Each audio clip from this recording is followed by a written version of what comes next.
Hello and welcome to this James the Bike Guy, where in this video we're going to be taking a look at the 2026 Trek Checkpoint ALR3 Gen 3 variant. And in this video I promise to show you all the changes and updates from the Gen 2 version to this brand new release Gen 3, talk about where and what this bike is capable of, and show you some of my favorite features of it before finally checking out what it weighs. So if this kind of thing's interesting to you, I suggest you stick around and let's check it out together. Talking Trek Checkpoint.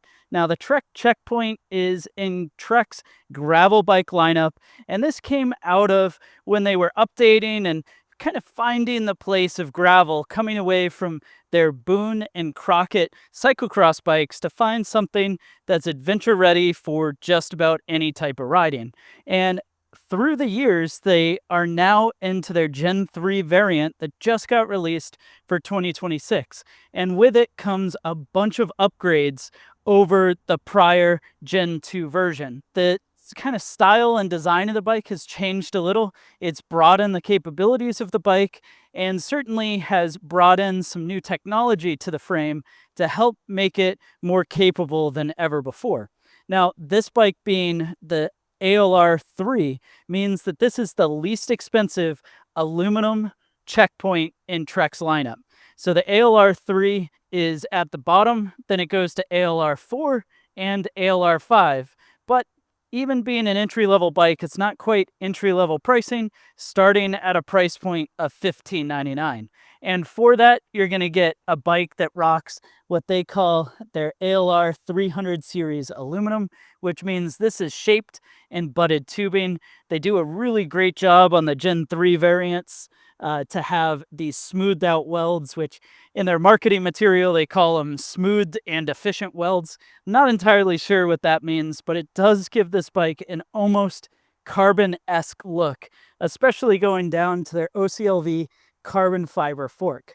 And with that, the bike does update things like the drop stay. So on the prior generation bikes, what this would have had was a drop stay to a separate aluminum chunk there. But rather, Trek has updated the way that they're getting the shaping of that hydroform tubing to go around the tires and still integrate things like this T47 threaded bottom bracket so that you have a nice riding bike, a continuous chain stay, and then as you go up to the seat stay, again, it's still very smooth looking as you go through this fully internally cable routed aluminum frame. Now, the biggest place to start off with on how this has changed from the prior generation, well, the Gen 2 variant of this bike was certainly more aggressive in positioning. So Trek took some of their feedback, brought this more similar to, say, what you would get with their Domani series, but not quite as upright, not quite as endurance geo. But you do end up with a bike that, when you're looking at a medium large size compared to the prior generation's 56 centimeter, the bike is going to have a stack of 611 millimeters versus 592 in the prior generation, and a reach of 397 millimeters rather than the 405 in the prior gen, which means that the front end of the bike has gotten significantly taller, reach has shortened up, but they're still rocking the same 1048 millimeter wheelbase as the prior generation. And part of that's because the fork on the front end, well, that has gotten a little bit more rake at 48 millimeters rather than the prior gen's 45. And all this is to say is that the reach of the bike has been shortened up for the rider, but the way the bike's going to handle off-road is going to be similar, with a similar wheelbase and a top tube that is nearly the same length. And so with that top tube being nearly the same length, they also get to add in additional mounts under the top tube here. Of course, on the down tube of the bike, as you can see, you do still have your triplicate mount and your seat tube bottle mount. And then underneath, you're going to have water bottle mounts on the down tube. And then up top, a bento box mount to be able to mount something there. So you've got full mounting for a frame bag to go inside, tons of water bottle mounts, of course, that little mount up top, and then they bring all of that further forward to have additional mounts on that OCLV fork we were talking about. And in back, you're going to have both rack mounts and fender mounts. I should say fender mounts up front too, so that the bike's more adventure oriented. And that's really what you're getting with that additional change to the way that the bike's geometry is set up over the prior generation, Gen 2, is a bike that's far more adventure ready and capable, rather than kind of being focused towards the more performance-y side or faster side of gravel riding. Now, of course, this bike is coming with some nice wide Girona tires. These are in a 700 by 42 millimeter width. You get a very nicely flared Bontrager handlebar, which has a pretty shallow drop, but a 6 centimeter reach from the bar to your brake hoods. And out back, it is a 27.2 millimeter seat post, but this is internally cable routed so that you could add a 27.2 dropper seat post if you wanted to. Now, for Gen 3 versions of this bike, we've got internal cable routing starting inside of the head tube. So it's a super sleek look, just no cables to be found on the side of the bike. It is disc brake only, and in fact, the bikes are all coming with a 1x drivetrain.